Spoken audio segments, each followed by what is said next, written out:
Hey, good afternoon, everyone. This is Tim at Timless Creations, TLC. And you can see me, I'm right here. It's almost a self-portrait. But anyways, we got a mail call.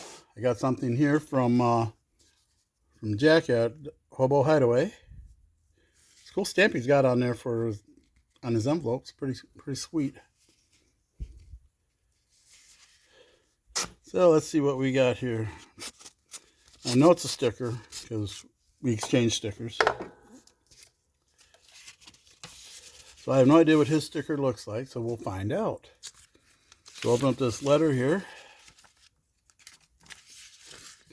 There's his business card. There's Jack. And this Hobo Hideaway, handcrafted arts. Got two of them. Great, nice looking sticker. Nice sticker, Jack. And let's see what this letter says. It says, anything is possible when you have the right people there to support you. Thank you for continuing to let your light shine. Stay blessed, my friend, from Jack. Thank you, Jack, very much. Very much appreciated. And let's see. I got a small wall here.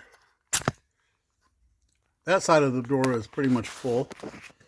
So I got room over here, right underneath the sign carvers. And we'll put you right up there. Sounds good. Thanks. Stay blessed. Take care. Be safe. Everyone, take care. Love you guys. Bye.